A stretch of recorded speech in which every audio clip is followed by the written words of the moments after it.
प्रत्येकाचं मन अगोदरपासनं घडलेलं असतं आणि त्या मनानुसार काम होत जाणं वर्क थ्रू माइंड आहे.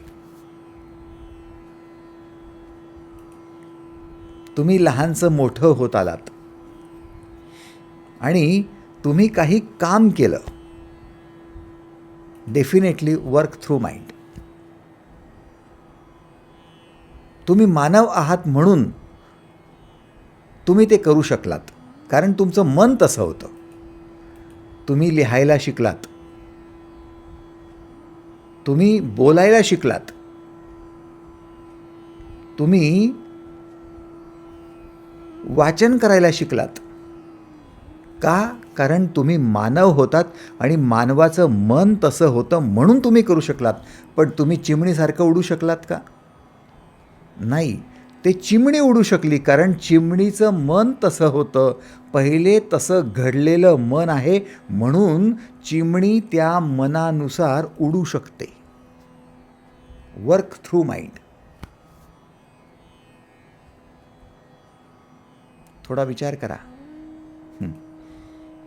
हरिणाचं मन आहे आणि हरिण ज्या वेगाने पळू शकतं त्या वेगाने तुम्हाला पळता येत नाही, कारण त्याचं मन तसं घडलेलं आहे आणि पूर्वापार घडत आलेलं आहे. Work through mind. एक हरिण उत्तम हरिण बनू शकतं, डेव्हलप्ड हरिण बनू शकतं. एक चिमणी डेव्हलप्ड चिमणी बनू शकते. एक माणूस डेव्हलप्ड माणूस बनू शकतो. पण डेव्हलपमेंट जरी झालं तरी ते वर्क थ्रू माइंडच आहे. बघा, नीट लक्षात येत आहे का?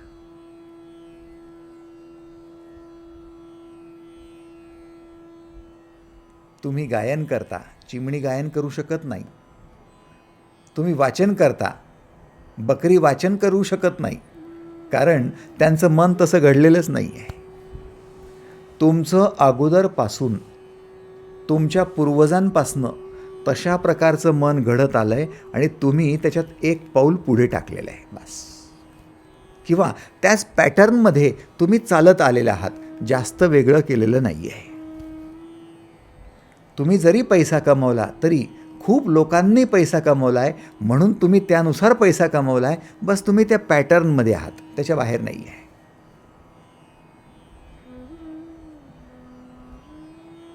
एक खेळाडू तो खेळ खेळतोय. का खेळतोय? कारण तो मानवाचा मुलगा आहे म्हणून खेळतोय. विचार करा, तो जर एखाद्या बैलाचा मुलगा असता तर, गाईचा मुलगा असता तर तो खेळू शकला नसता. सिंपल आहे, कारण त्याचं मनच तसं नाही आहे. Agreed or not?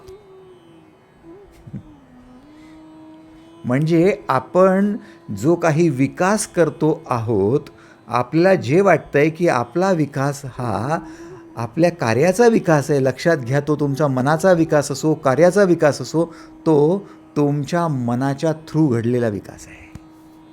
तुमचं मन तसं ऑलरेडी होतं म्हणून तुम्ही तो विकास करू शकलात.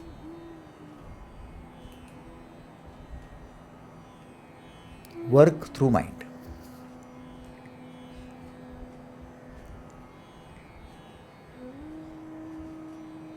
आपण शाळेत गेलो, शाळा शिकलो, आपण उद्योग क्षेत्र निवडलं, शैक्षणिक क्षेत्र निवडलं, आपण कार्यक्षेत्र निवडलं, आपलं गृहिणी म्हणून असा किंवा मग कुठल्या बाहेरच्या कार्यात असा, तुम्ही काहीही क्षेत्र निवडा, परंतु तुमच्या मनामध्ये तशा पद्धतीची ठेवण होती म्हणून तुम्ही ते केलं आणि तुम्ही त्याच्यामध्ये डेव्हलप होत गेलात.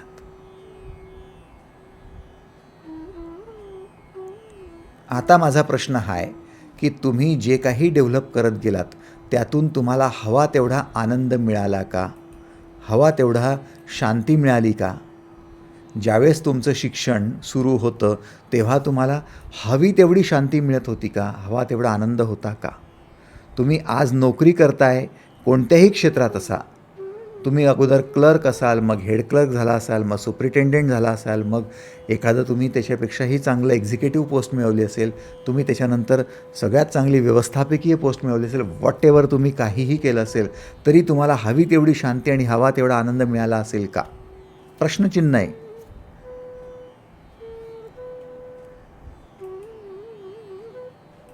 हवा तेवढा आनंद आणि हवी तेवढी शांती का मिळाली नसेल? त्याचं कारण आहे, कारण वर्क थ्रू माइंड म्हणजे तुमच्या मनाच्या मार्फत जेव्हा तुम्ही कार्य करत जाता तेव्हा ते कार्य झाल्यावर तुमचं मन त्याच्या पुढे अजून खेचून घेऊन जातं की याच्यापेक्षा अजून प्लस, अजून प्लस, अजून प्लस. पहिल्या वर्गात होतात तेव्हा, पहिल्या वर्गात तुम्ही पास झालात त्याचा जेवढा आनंद होता, त्याची जेवढी शांती होती, तेवढं लगेच दुसऱ्या वर्गाचं काय होईल याची काळजी चिंता पण होती. सायमल्टेनियस प्रोसेस होती. दुसऱ्या वर्गात पास झाला तेव्हा तिसऱ्या वर्गाची काळजी चिंता पण होती. म्हणजे शांती आनंद काही प्रमाणात आणि काही प्रमाणात काळजी चिंता. Agreed or not? थोडा विचार करायच्यावर. वर्क थ्रू माइंड आहे. एका पोस्टवर तुमची अपॉइंटमेंट झाली, त्याचा आनंद, त्याची शांती, पण पुढची पोस्ट गाठता येईल का त्याच्यासाठी परत रस्सीखेच सुरू होती.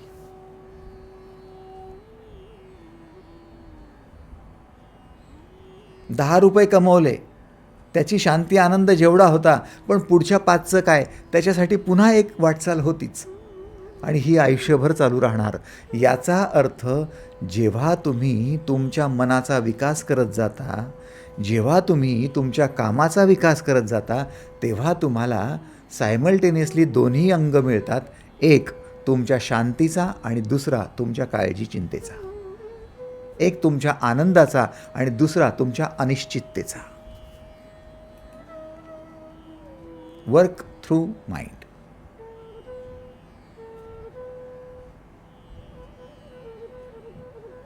आणि त्यामुळे मग आपण काहीही केलं तरीसुद्धा अपूर्ण आहोत ही आपल्या मनात नेहमी खंत राहते. छोटंसं घर होतं तेव्हा वाटायचं की एखादा चांगला फ्लॅट असावा, 1 BHK असावा. थोडं तो फ्लॅट झाला, थोडं कमी पडतं आहे, मुलांची लग्न होतील, 2 BHK असावा. थोडं ते झालं, आता रिटायरमेंट जवळ येते, नाही आता थोडासा बंगला असावा. थोडंसं काय फ्लॅटमध्ये एवढं त्या छोट्या छोट्या जागेत काय राहायचं, थोडासा बंगला बघा. गावाकडे जाऊया, जागा मुबलक आहे, मोठा बंगला, मोठं घर, थोडंसं अंगण, थोडंसं बाग बगीचा, अमुक टमुक. ते थोडं थोडं करता करता आयुष्यभर डोळे तिकडेच राहिले. ॲग्रीड? याचा अर्थ तुम्ही कुठेतरी उभा होतात, कोणत्या तरी स्थानावर होतात, तिथे तुम्हाला तेवढ्या प्रमाणात शांती आनंद होता, पण त्याच्या पुढची सुद्धा एक वाटचाल करण्याची चाहूल होती आणि त्याच्यासाठी तुम्ही अपेक्षा करत असताना काही प्रमाणात अशांत तर होताच होता. हे उभं आयुष्य तुम्हाला एवढंच फक्त दाखवून देतं की तुम्ही पूर्ण नाहीत, इनकम्प्लीट आहात. आणि इकडे आपण आयुष्याच्या पूर्णत्वाबद्दल बोलतोय. मग आयुष्याचं पूर्णत्व येईल की नाही?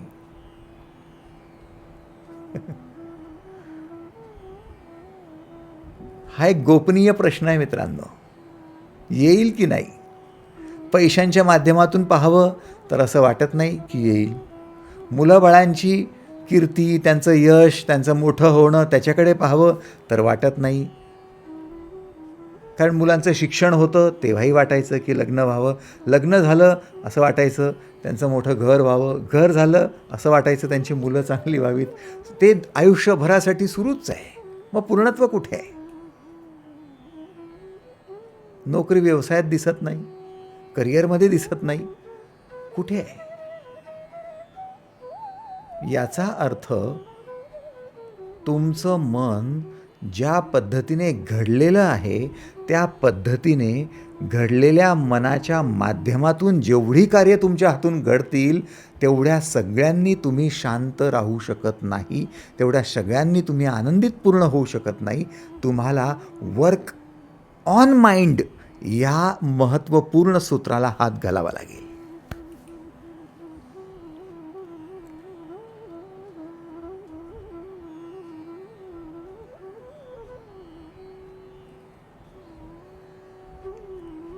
काय वाटतंय बघा आता थोडं. दोन्ही प्रकार वेगवेगळे आहेत. एक मनामार्फत काम आणि दुसरं मनावर काम. आता मनावर काम करायचं म्हटलं तर मनापेक्षा थोडंसं बाजूला जाऊन उभं राहणं आवश्यक आलं. ज्याप्रमाणे मला आरसा पाहायचा आहे, तर मला आरशापेक्षा थोडंसं अंतरावर उभं राहणं आवश्यक आलं.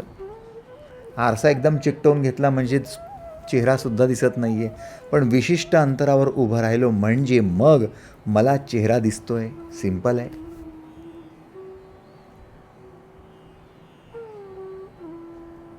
अगदी तशाच प्रकारे मनावर काम करायचं म्हटलं तर मला तुम्हाला मनापासून थोडंसं विलग व्हायची गरज पडेल. ॲग्रीड? तेव्हा मग स्पष्ट कळायला लागेल की मनावर काय काय प्रोसेस करणं आवश्यक आहे. आपण मना थ्रू जेव्हा काम करतो तेव्हा मन आपल्या कामावर प्रोसेस करत असतं आणि आपण जेव्हा मनावर काम करायला जातो तेव्हा आपण मनावर प्रोसेस करायला लागतो.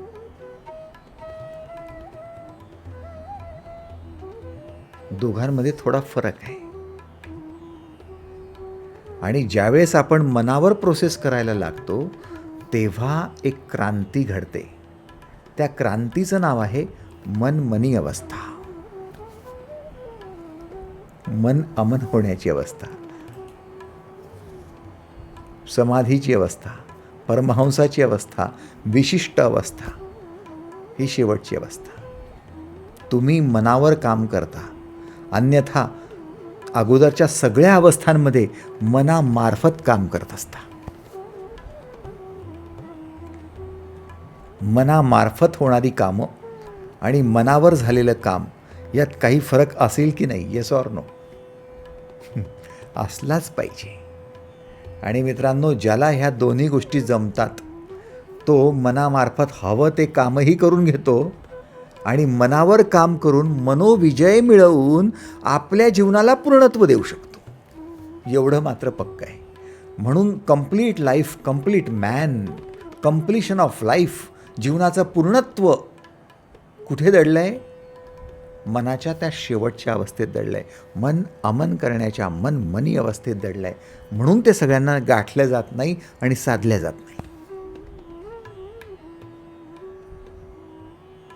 गडगंज पैसा असल्यानंतर सुद्धा परेशान राहणाऱ्या लोकांची कमी का? खेळाडू म्हणून गोल्ड मेडलने, सिल्व्हर मेडलने, ब्रांज मेडलने रूम भरलेली, अक्षर दालन भरलेलं आहे, तरी देखील उदास आणि तरी देखील अशांत असलेले खेळाडू पाहिले नाहीत का? कलाकार म्हणून लोक त्यांची वाट बघतायत तरी सुद्धा परेशान असलेली ही लोक नशेमध्ये बुडलेली पाहिली नाहीत का? सगळं घडताना दिसतंय समाजात. कारण ती लोक मना थ्रू काम करतायत पण मनावर काम करण्यामध्ये अपयशी ठरतायत.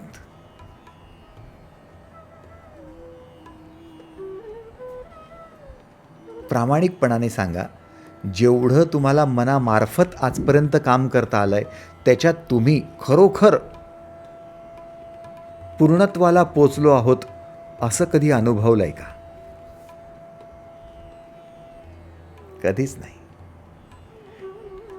तुमचे प्रमोशन होत गेले, तुमचा मान वाढत गेला, तुम्हाला सन्माननीय पद मिळालं, तुमचा पैसा वाढत गेला, बँक बॅलन्स वाढत गेला, सगळं होत गेलं तरी देखील पूर्णत्व आल्यासारखं कधी जाणवलेलं नाही आहे. कारण शांती आणि आनंद ह्या दोन गोष्टीच तुम्हाला पूर्णत्वाला पोचवत असतात. पूर्ण शांती आणि पूर्ण आनंद, तिथेच पूर्णत्व.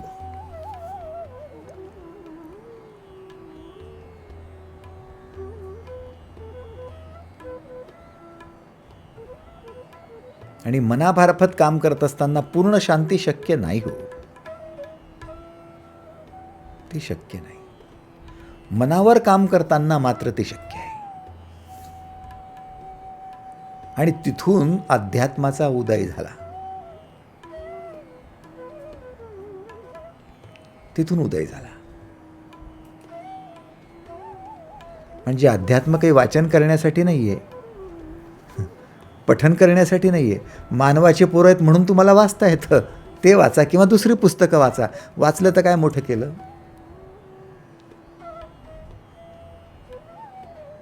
ते वाचन केलं, त्याच्यानंतर तुम्ही पठण केलं, त्याचं तुम्ही सुभाषितं गायले, ते गाणं गा की पिक्चरची गाणं गा, सारखीच गोष्ट आहे. काही फरक पडत नाही आहे. ते श्लोक म्हणा किंवा दुसरे काही म्हणा, काही फरक पडत नाही आहे. त्याच्यामुळे अध्यात्माचा संबंधच नाही त्याच्याशी. हां, मना थ्रू काम करण्याबरोबर मनावर काम करण्यासाठी जर उभे राहाल ना, इथे तुमचं स्टार्ट होत आहे. तुम्ही तिथे स्पिरिटेड आहात. It is called spirituality.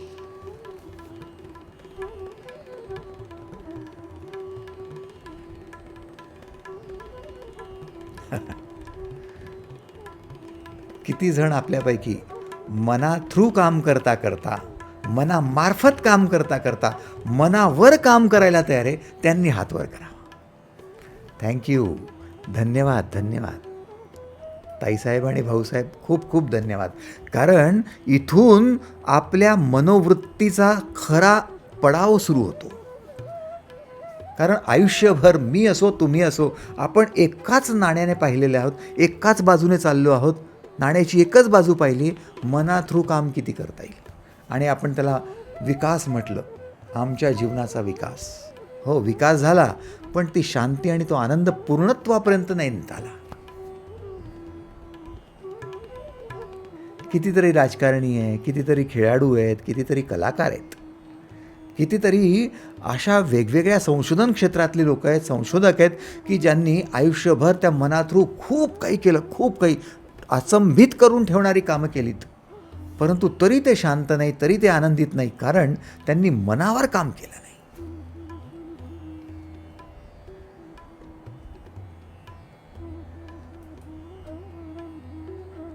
म्हणून आपण ही मनोवृत्ती बाळगूया.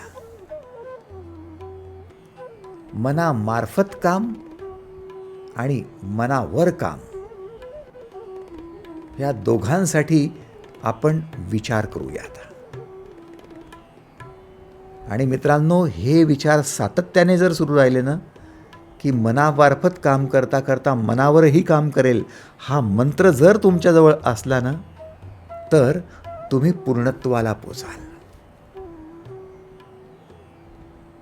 मनामार्फत काम करता करता मनावरही काम करत राहीन.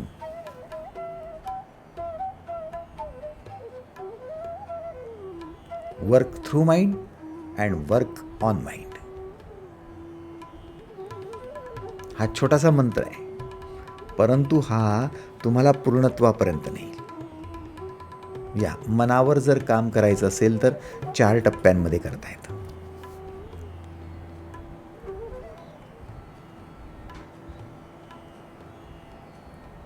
काही प्रमाणात आपण त्याच्यावर काम करणं सुरूसुद्धा केलं आहे, कित्येक दिवसांपासून करतो आहे.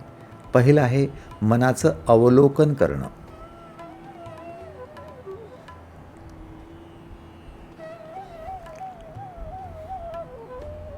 मनाचं अवलोकन करणं, फक्त शांत बसायचं, अवलोकन करायचं, ज्याला तुम्ही म्हणतात ध्यान, मेडिटेशन. तुम्ही जर खरोखर अवलोकन केलं तर तुमच्या लक्षात येतं की तुमचं झालेलं शिक्षण हे मन पहिल्यापासनं तसं घडलेलं होतं, ते मानवाचं मन होतं म्हणून घेता आलं. अवलोकन सांगतंय तुम्ही जे काही कौशल्य मिळवलं, ते कौशल्य मन तशा प्रकारचं होतं म्हणून ते कौशल्य तुम्ही विकसित करू शकलात. एका चिमणीला ते कौशल्य विकसित करता आलं नाही, कारण तिचं मन तसं घडलेलं नव्हतं. आणि तुम्हाला चिमणीसारखं उडता आलं नाही, ते कौशल्य तुम्हाला विकसित करता आलं नाही, कारण तुमचं मन तसं घडलेलं नव्हतं. तुमचं ध्यान तुम्हाला सांगतंय की तुम्ही एका विशिष्ट पॅटर्नमधूनच जाऊ शकलात, ज्या पद्धतीची तुमची मनाची घडण होती. म्हणजे तुमचं शिक्षण, म्हणजे तुमची कौशल्य, म्हणजे तुमच्या कलाकृती, या सगळ्या काही मनाची घडण पहिलेच तशी होती, तशा बनू शकल्यात, त्याच्या पलीकडे नाही. बघा, मान्य आहे का? तुमच्या ध्यानाने तुम्हाला स्पष्ट करून टाकलं, तुम्ही तुम्ही आहात, तुम्ही चिमणी नाही. तुम्ही आहात, तुम्ही हरीण नाही. तुम्ही आहात, तुम्ही दुसरा कोणताही प्राणी नाही. जास्तीत जास्त तुम्हाला डेव्हलप मॅन म्हणता येईल, पण तुमच्यासारखीच एक डेव्हलप्ड स्पॅरो पण असू शकते आणि असते. विकसित मनुष्य, विकसित बैल, विकसित घोडा, विकसित कोणताही प्राणी, कोणताही पशु, कोणतीही पक्षी, कोणताही किडा त्याच्या मनानुसार वाटचाल करत राहतो, त्याची कौशल्य वाढवतो. त्याचं कौशल्य वाढवता तो विकसित होऊन जातो, परंतु त्याच पॅटर्नमध्ये, त्याच्या पलीकडे नाही. हा झाला सगळ्यात पहिला तुमच्या मनाचा अवलोकनाचा भाग. हे तुम्हाला ध्यानात स्पष्ट व्हायला लागतं.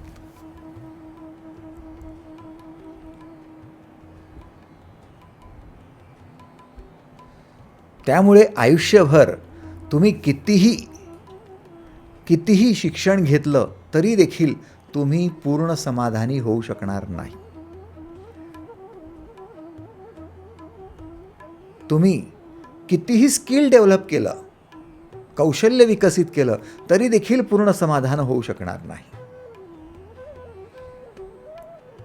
तुमचं शिक्षण, तुमचं कौशल्य किंवा तुमचं कार्यक्षेत्र, या सगळ्या गोष्टी तुम्हाला भरभरून त्या गोष्टी देत राहतील, पैसा देत राहील, ग्लॅमर देत राहील, कीर्ती देत राहील, परंतु तरी देखील तुम्ही त्यामध्ये नेहमी असमाधानी राहाल, कारण अजून पाहिजे.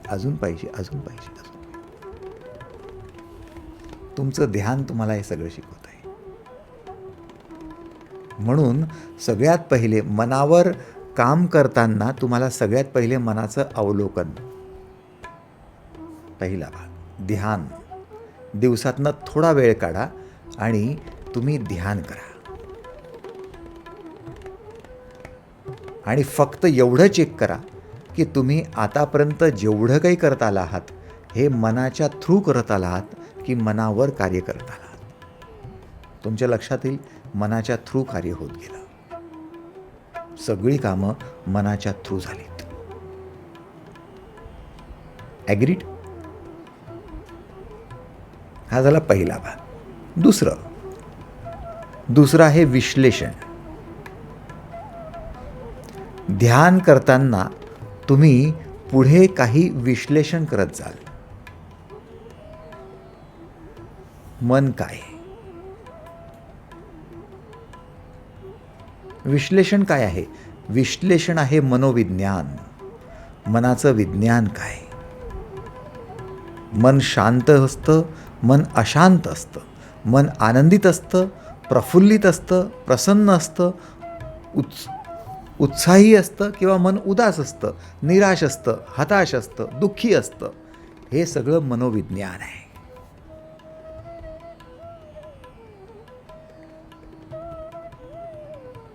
फक्त आणि फक्त मनाच्या थ्रू काम करत राहिलोत तर निराशा, हताशा येणारच. म्हणून आपण म्हणतो एवढं सगळं केलं पण काय उपयोग? एवढं सगळं कमावलं पण शेवटी इथेच ठेवून जायचंय. एवढं सगळं केलं आणि कोणी आमची काय जाणीव ठेवली? हे सगळं का घडतंय? तुमच्या मनामध्ये विक्षेप झाला, तुमच्या मनात दुःख आलं, तुमच्या मनात उदासी आली, तुमच्या मनामध्ये नैराश्य आलं. Work through mind.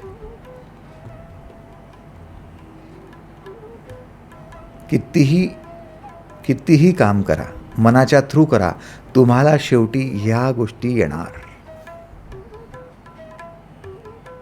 म्हणून भगवान बुद्धाजवळ जोपर्यंत बुद्धत्व नव्हतं तोपर्यंत एवढे मोठे महाल होते. सगळ्या ऋतूंसाठी स्पेशल महाल होते. पावसाळ्यासाठी वेगळा, हिवाळ्यासाठी वेगळा आणि उन्हाळ्यासाठी वेगळा. राबण्यासाठी हजारो हात होते. कोणी गरीब डोळ्याने दिसू नये, दरिद्र दिसू नये, कोणी म्हातारा दिसू नये, सगळे टवटवीत आणि प्रसन्न दिसावे म्हणून सगळे तरुण तरुणी होते. एवढं असून सुद्धा शेवटी नैराश्य, उदासी. ऑब्व्हियसली हे सगळं होणार. हे विश्लेषण आहे की मनामध्ये दुःख होणार, मनामध्ये विक्षेप होणार, मनामध्ये ह्या गोष्टी येणार, नैराश्य येणार. आणि मन प्रसन्न पण राहणार, प्रफुल्लित पण राहणार, आनंदित पण होणार, मन उत्साही पण राहणार. ते टायमिंग असेल, हे पण टायमिंग असेल. विश्लेषण मनोविज्ञान आहे.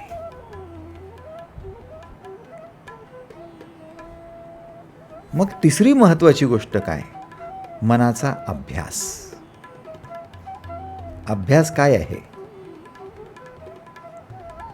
मनाचा अभ्यास हे सांगतोय की मनात मार्फत काम करताना जर एक उद्दिष्ट मुख्य ठरवलं,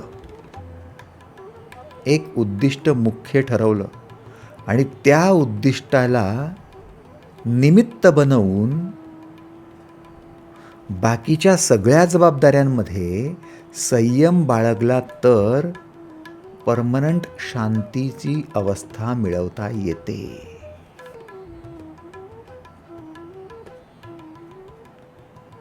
एक मुख्य उद्दिष्ट बाळगून त्याच्या निमित्ताने किंवा त्याच्या उद्दिष्ट प्राप्तीसाठी इतर सर्व जबाबदाऱ्यांना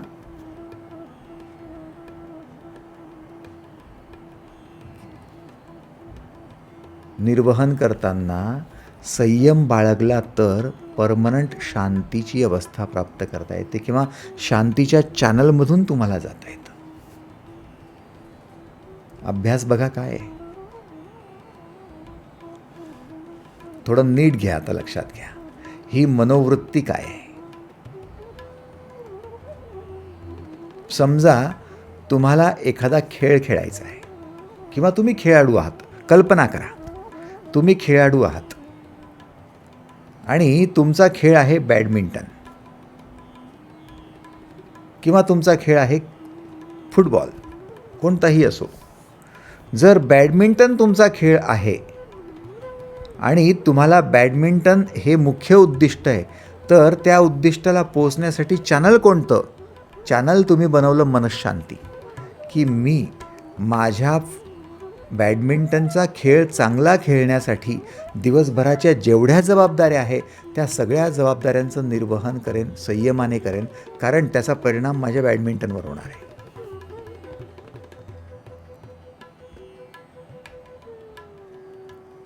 आता सकाळी उठायचं म्हटलं तर आळस सगळ्यांना येणार, पण मी आळस करून चालेल कसं?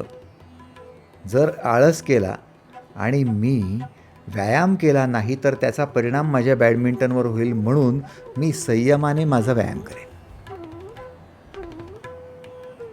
माझे विचार बघा काय आहेत. सकाळी मला ऑफिसला जाताना पत्नीने टिफिन बनवण्यात उशीर केला तर तिच्यावर चिडचिड करेन. चिडचिड जर केला तर त्याचा परिणाम माझ्या बॅडमिंटनवर होईल, म्हणून मी चिडचिड पण करणार नाही. ती कशी वागू? मी ऑफिसमध्ये गेलो आणि ऑफिसचा बॉस माझ्यावर चिडला किंवा माझ्या सहकार्याने मनासारखं काम केलं नाही, तिथे मी वाद घालण्यापेक्षा मी तिथे जेवढं शक्य होईल तेवढं संयमाने राहील, कारण माझ्या बॅडमिंटनवर परिणाम होईल.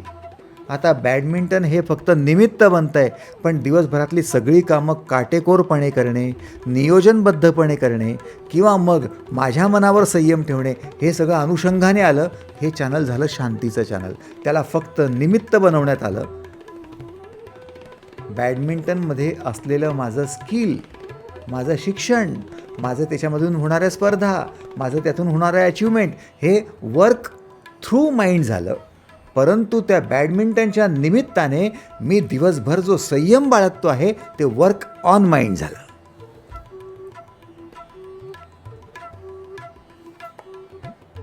नीट लक्षात आलं का बघा.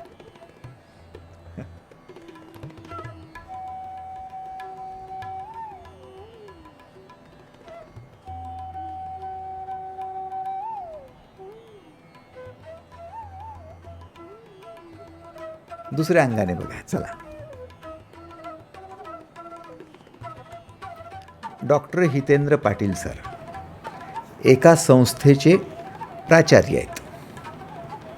आणि त्यांनी त्यांचं शैक्षणिक क्षेत्रामध्ये प्राचार्य म्हणून एक निमित्त मात्र हे पद आहे आणि त्यांचं मुख्य उद्दिष्ट त्यांचं आहे त्यांच्या शैक्षणिक क्षेत्रातलं प्रशासन. जर कल्पना करा, ह्या प्रशासनासाठी सकाळी उठल्यापासून सायंकाळपर्यंतच्या त्यांना याच्या व्यतिरिक्तच्या अनेक गतिविधी आहेत.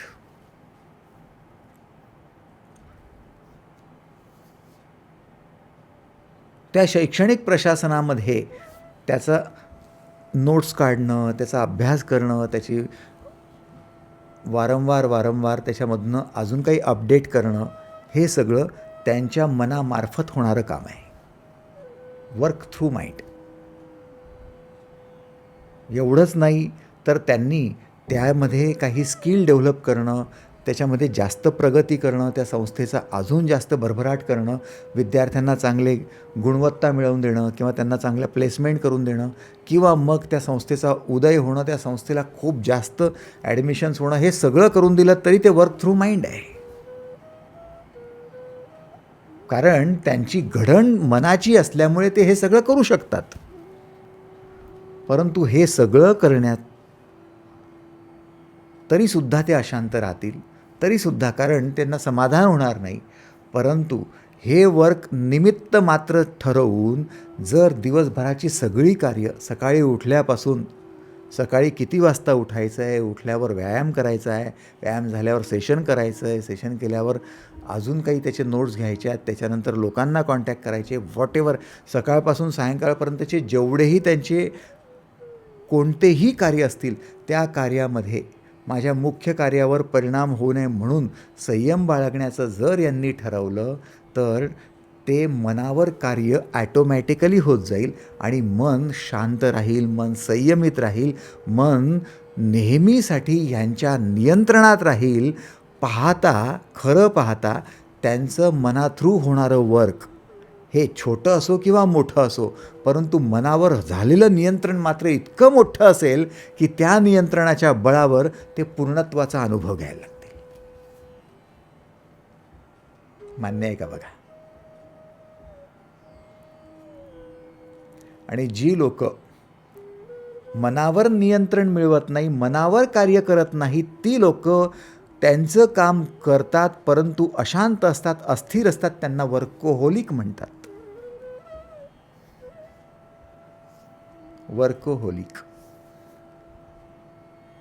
वर्कोहोलिक कोण आहे?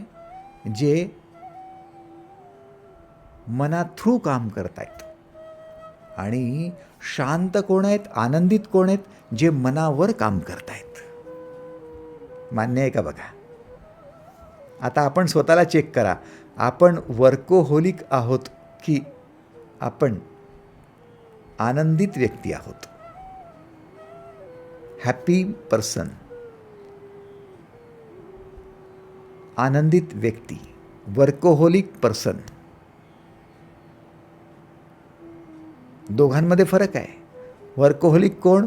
ज्याचं मन विकसित झालं आहे काम करण्यासाठी आणि ते विकसित झालेलं मन, विकसित झालेलं कार्य ते वारंवार त्याला अजूनसाठी प्रवृत्त करत आहे आणि तो अशांत आहे.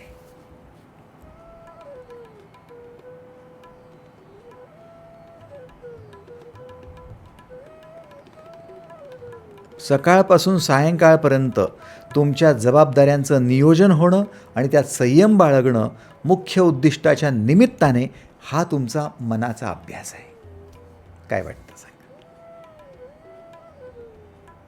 ह्या अभ्यासाला आरंभ करणं मनमनी अवस्था.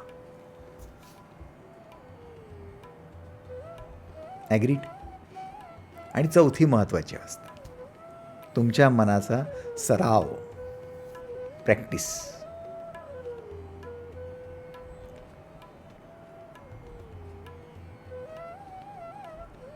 प्रॅक्टिस आहे नियंत्रित विचारांचा सराव. दिवसभर तुमच्या विचारांना नियंत्रित करा, तुमचं मन नियंत्रित व्हायला लागेल. दिवसभर विचारांना नियंत्रित करा, मन नियंत्रित व्हायला लागेल.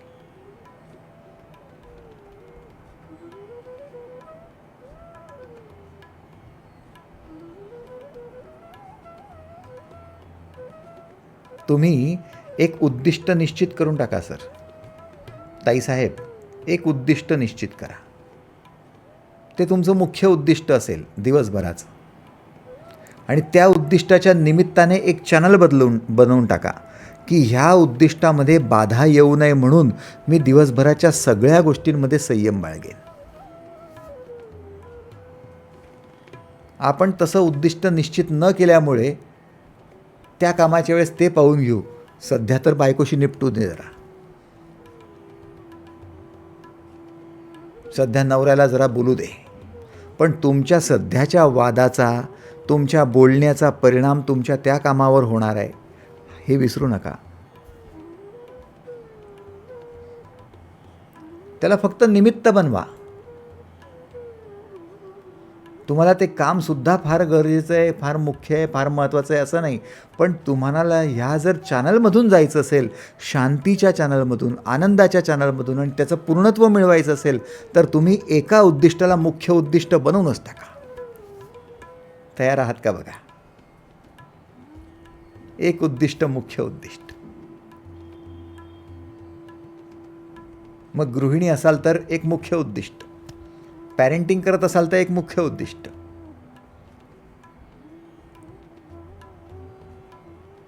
कोणत्याही क्षेत्रातलं एक मुख्य उद्दिष्ट बनवा, एक, की त्याच्यावर माझा काहीही परिणाम होता कामा नये म्हणून दिवसभराच्या सगळ्या गतिविधींना मी संयमाने बाळगेन.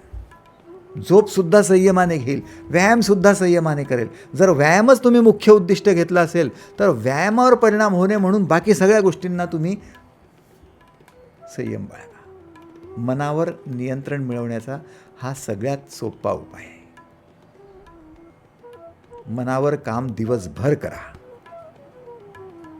आणि मनावर काम करण्यासाठी विचारांवर काम करा, विचारांवर नियंत्रण मिळवा. बघा, दोन गोष्टी समोर येत आहेत. एक, structured pattern of thinking, structured pattern of thinking, आणि दुसरं आहे accidental pattern of thinking. Structured pattern काय आहे? एका विशिष्ट उद्दिष्टासाठी दिवसभर केलेले विचार. आणि ॲक्सिडेंटल पॅटर्न काय आहे? कोणतंही उद्दिष्टाला मुख्य न बनवता केलेले विचार.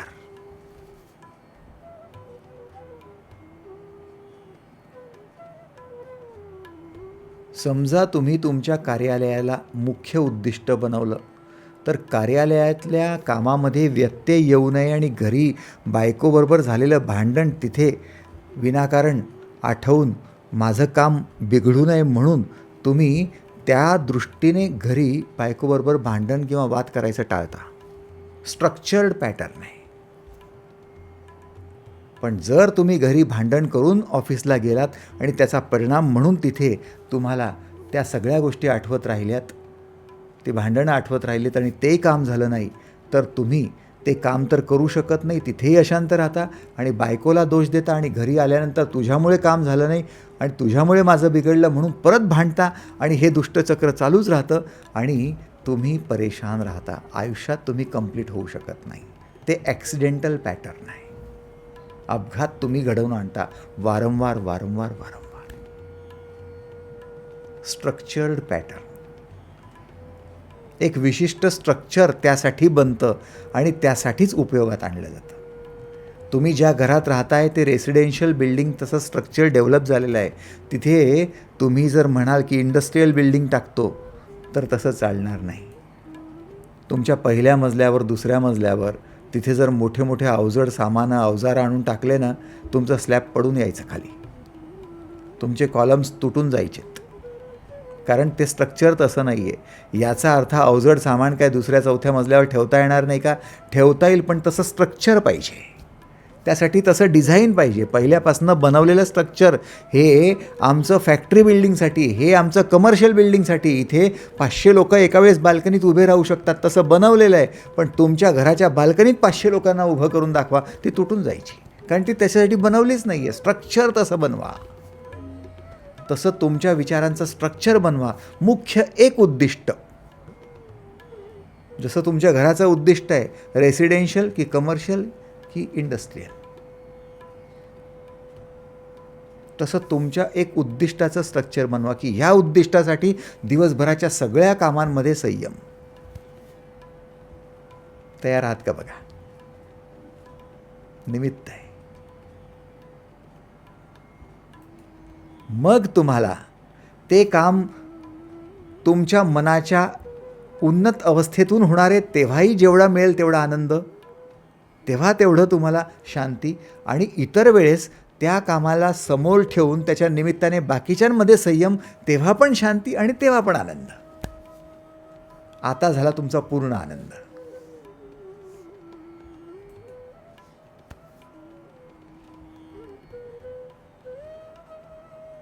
ॲग्रीड? पूर्ण आनंद, पूर्ण शांती ही शक्य आहे. हा झाला तुमचा सराव. म्हणजे तुम्हाला रोज थोडा वेळ ध्यानासाठी द्यायला हवा, रोज थोडा वेळ तुमचं मनोविज्ञान समजून घ्यायला द्यायला हवा, रोज थोडा वेळ अभ्यास करण्यासाठी द्यायला हवा, मनाचा अभ्यास की कोणतं मुख्य उद्दिष्ट आहे आणि त्याच्यासाठी बाकीच्या सगळ्या जबाबदाऱ्यांमध्ये संयम कुठे कुठे आणि कुठे कुठे तुटतोय. अरे मी तर मुख्य उद्दिष्ट ठरवलं होतं की मला तर बिल्डिंग बांधायची आहे आणि माझं ते कन्स्ट्रक्शन वर्क आहे, आणि सकाळचा व्यायाम तर तुम्ही तर लेट केला, मग आता तो व्यायाम झाला नाही तर दिवसा माझा परिणाम होईल. अरे मी सकाळी वाद घातला, त्याचा परिणाम तिथे होईल. अरे मी माझ्या एका ग्राहकाला फसवलं, अरे त्याचा परिणाम तिथे होईल. अरे मी चांगलं मटेरियल वापरलं नाही, त्याचा परिणाम तिथे होईल. थोडक्यात सांगण्याचं तात्पर्य, तुम्ही 10 कोणतेही कामं करा, त्या सगळ्या कामांमध्ये संयम नियंत्रित विचारांमधूनच येणार आहे, आणि तो विचार एका मुख्य उद्दिष्टाशी संलग्न असावा. सराव.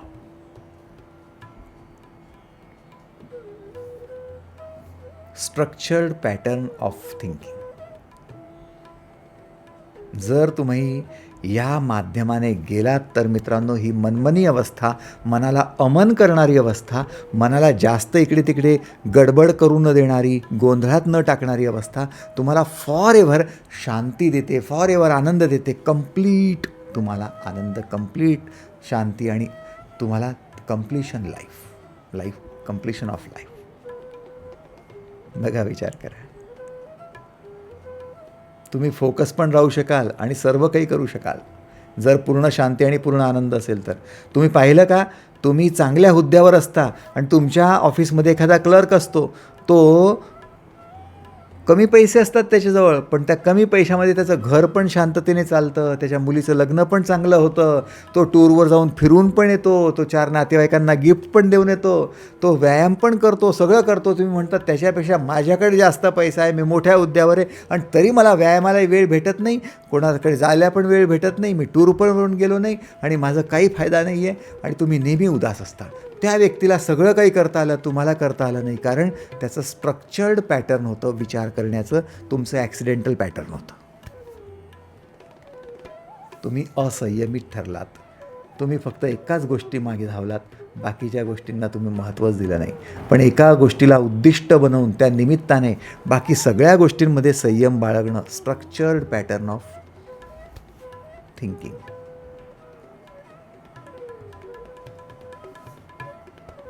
सगळं काही करू शकाल मग, कारण तुमच्याजवळ शांती आहे, आनंद आहे.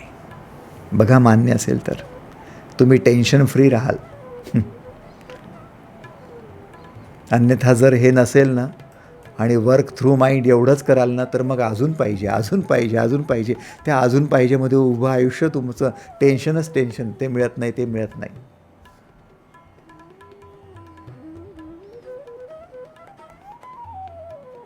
पण तुम्हाला जे अजून पाहिजे त्यातून शेवटी काय मिळणार नाही, शेवटी तर आनंद मिळवायचा आणि शांती मिळवायची.